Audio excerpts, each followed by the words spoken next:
There's a big problem in online men's advice, and it's that copy-paste masculinity doesn't work. If all you do is try to follow the cookie-cutter advice that everybody repeats online, it's probably not going to work for you. And what's worse, it is actually deeply unmasculine to do all of this stuff simply because some guy online told you to, simply because that is the societal expectation.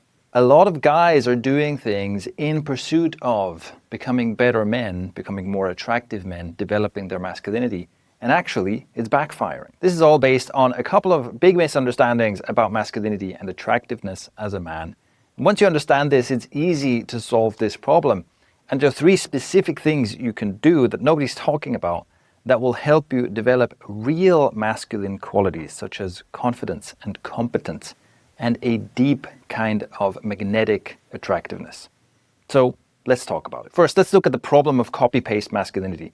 Basically, everybody is more or less repeating the same stuff over and over again. It's like, go to the gym, do a hypertrophy-focused bodybuilding program and eat loads of protein in order to build this ideal physique, and remember to do mewing in order to optimize your jawline. And of course, get up at 5 a.m., take a cold shower, and then work on your e-commerce business so that you can become a millionaire. Get rich, get ripped, do a bunch of alpha male stuff. This is the recipe for masculinity. The first problem with this is that if you do all of these things because someone on the internet told you to, or because you feel like, well, there's all this societal pressure, right? There's social pressure to get fit. And on Instagram, you see all the guys posing and whatnot, and you think, I have to be like that too. And so you're doing these things in order to try to keep up, or you're doing these things in order to try to meet the expectations that you feel are being put on you. That is actually deeply unmasculine. I'm talking about archetypal masculine and feminine qualities here. And of course, it's very controversial to talk about this kind of stuff these days, but let's see if I make a bunch of people angry. Doesn't really matter. You could easily argue that this kind of behavior of figuring out what is being expected of me, what are the rules of society around me, how do I play by those rules, how do I fit in, how do I follow the rules, this is more of a feminine trait. The archetypal masculine wants to forge his own path, wants to be out in the world exploring, doing his own thing. The archetypal masculine isn't that concerned with what other people think or with following rules. And there's another big misunderstanding that leads to everyone trying to use the same cookie cutter approach, which is that lots of the online dating discourse is hyper generalized. It's always about what do women like or want? What makes an attractive man? What are the traits that women pay attention to? This kind of stuff. And it's always a statistical average. And of course, if you look at that, and especially if you look at data based on dating apps where all you can see is what a guy looks like, and maybe there's some information about his height or something like that, of course, the result of that, the data will tell you, what do women want? Well, they want tall, handsome, jacked, ideally wealthy guys, right? Because, I mean, what else are they going to go by on a dating app? And as a result of this, we have loads and loads of guys who are trying the cookie cutter approach, who are trying to follow this generic advice and are struggling with it. So you might find that you are constantly in a cycle of trying to get yourself to work out more and clean up your diet and eat more protein and stuff because you want to get jacked, because everybody tells you you need to get jacked, but you can't motivate yourself to do it. And then what that tells you is, well, you don't have enough discipline and you should be doing hard work and so on. And all the fitness guys are always telling you about how important discipline is. Now you have to do it anyway and stuff. But really, this is a huge misunderstanding. Look, here's what actually happens. If you send 1,000 guys into the gym for the first time, most of them will have kind of an average time. Some of them will hate it. Some of those guys will basically right away enjoy that. Some of those guys, and you've seen them, right? Some of them are also built like a tank. They walk in, they're already stronger than most guys. They start lifting weights. It feels good because, you know, if you're strong and you feel how strong you are, it's very motivating.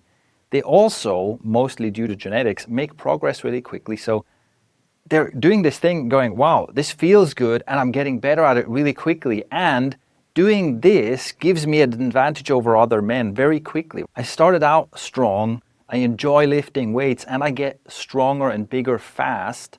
So this feels great. How hard do you think it is to motivate yourself to work out if you're one of those guys? Out of our group of 1,000 men that we send to the gym, maybe 100 of them will have a pretty good time and will make gains fast. Like 10 of them will have an amazing time. One of them will just blow up immediately, and that one has potential to become an online influencer because his genetics and his physique are so amazing. And all of this creates a motivational flywheel. These guys are being rewarded extraordinarily for their efforts in the gym. And then, of course, on social media, they get clout, they maybe get followers, they maybe can make money out of it and so on.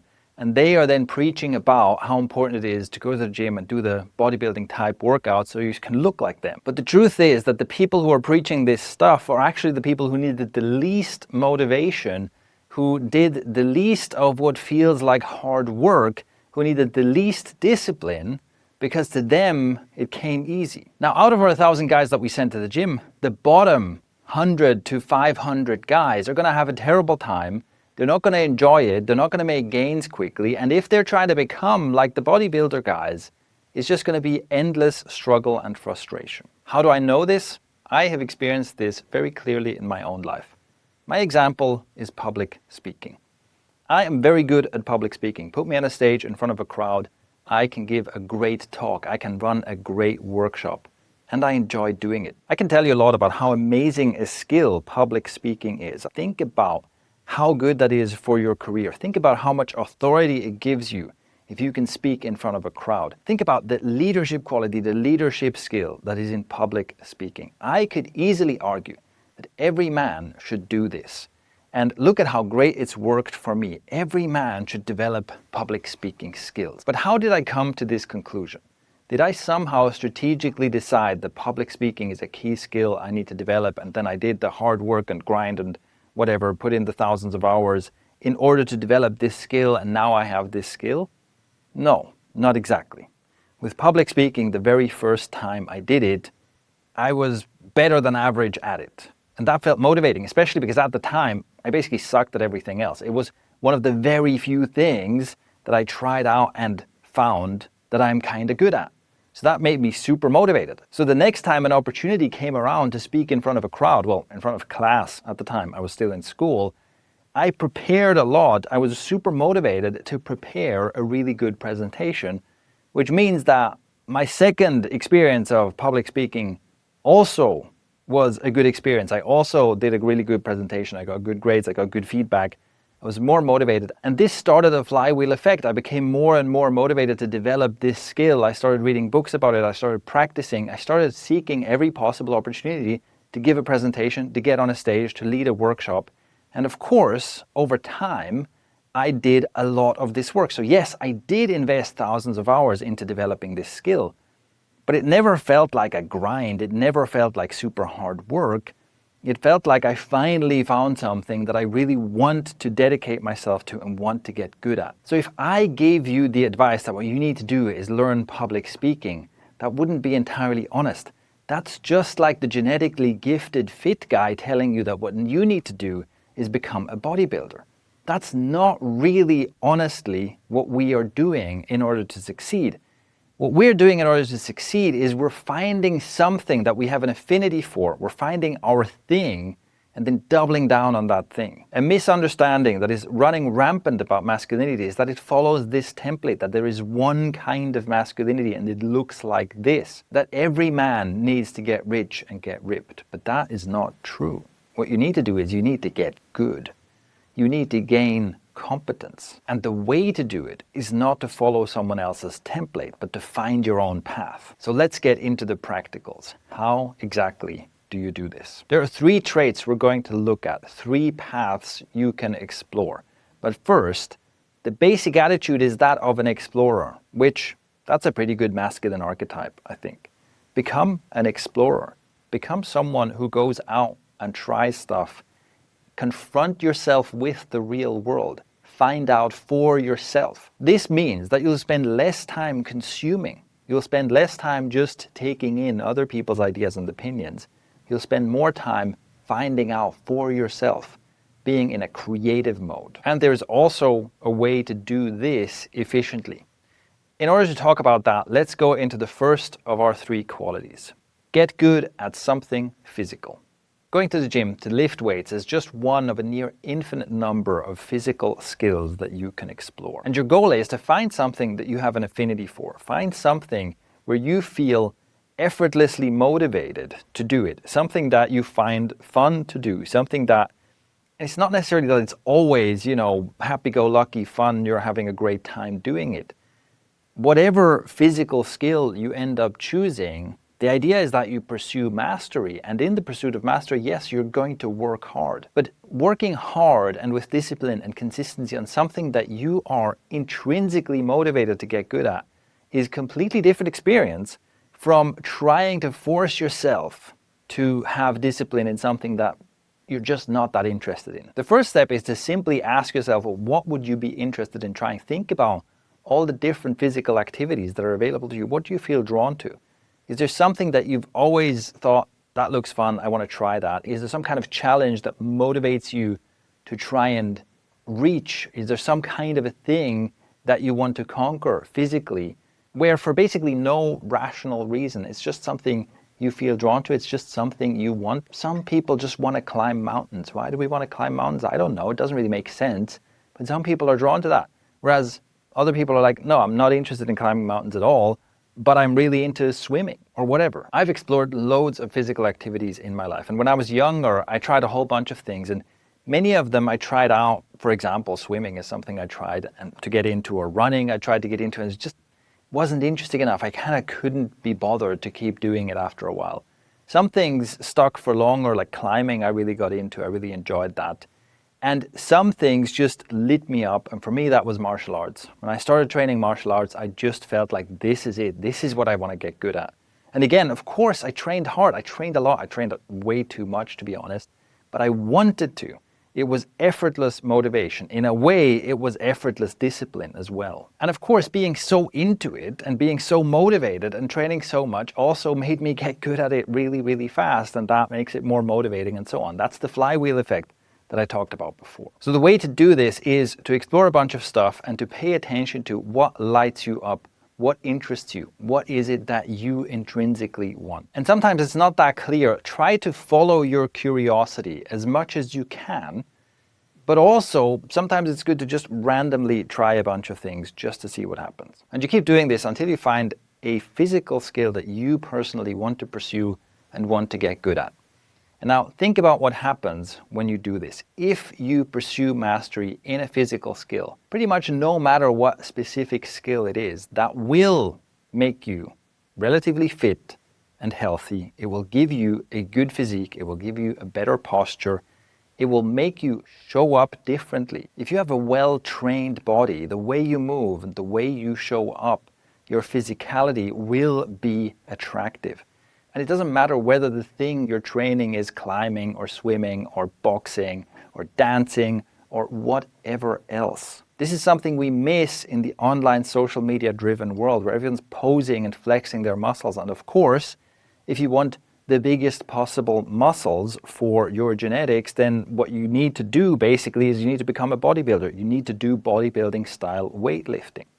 And if you instead become a climber or a surfer or a dancer, you will not have that bulging muscle physique. But ironically, you'll probably be more attractive. Like in real life, the experience of you as a person, you will be more attractive than if you just force yourself to do bodybuilding stuff even though you don't really want to. And by the way, part of that is because it makes you more interesting. In that sense, bodybuilding is probably the most boring and least attractive physical activity you can pursue. If you're a surfer, you have an interesting lifestyle and you get to meet interesting people. Same for a climber, you're this outdoorsy person. If you're a dancer, well, you have huge bulging muscles. No, but guess what? If you're good at partner dancing, you'll be absolutely drowning in pussy. It doesn't matter that you don't have huge biceps. I don't know, is that too honest? Can I leave this in? It is the truth. Okay, so that is the first factor on how to do it. You get good at something physical. Number 2, get good at something intellectual. Here, the exact same thing applies. What are you curious about? What are you interested in? What is some kind of an intellectual thing that draws your attention, that is fascinating to you and that you want to get better at? And this could be anything. This could be something numbers related. It could be something around mathematics or physics. It could be some kind of a coding, robotics type thing. Or it could be something like becoming a writer or a designer or an artist.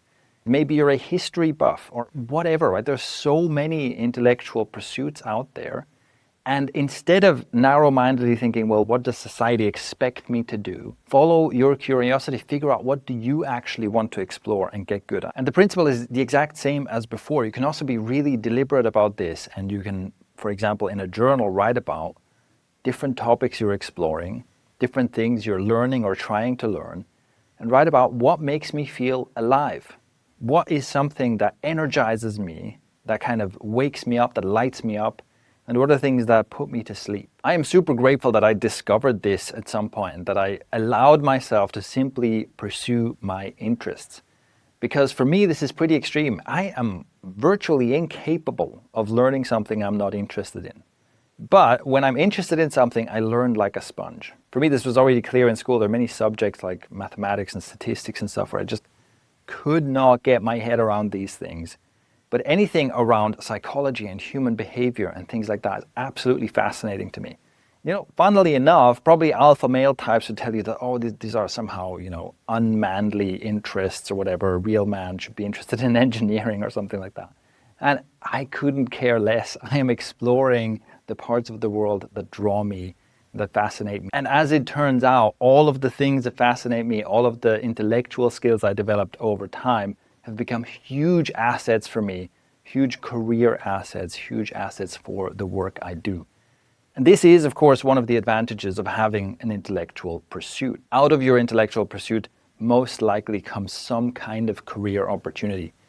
And if nothing else, it also just makes you a more interesting person. It also makes you a more real, more solid person. Someone who's constantly consuming and constantly following other people's ideas and trying to do whatever to please other people or trying to fit some societal norm is never as solid. It's almost like they're not fully there. They're a bit like an NPC, right? Whereas someone who is actually following their own interests, is truly fascinated by something and is following those rabbit holes and doing real deep learning on something, becomes a more real, more authentic, more solid person. And then number 3, develop an awareness skill. This is actually pretty advanced and most people will not go there, but I don't want to water down my content just because the average person isn't ready for this. Developing an awareness skill is a third pillar, and it's the same kind of idea. You want to look at all the possibilities of introspective, internal, emotional, relational skills that you can develop and see what draws you. This could be anything from meditation to more emotional somatic work. That could be things like diving into internal family systems style therapy or somatic meditation. It could be relational skills like authentic relating. It could be introspective writing. Just like with the other 2 categories, there are almost infinite things to choose from. What you want to find is something that allows you to develop deeper awareness, that has to do with paying attention to the subtleties, paying attention to, that can be the subtleties of your own inner world. It can be the subtleties of what happens in relationship with other people.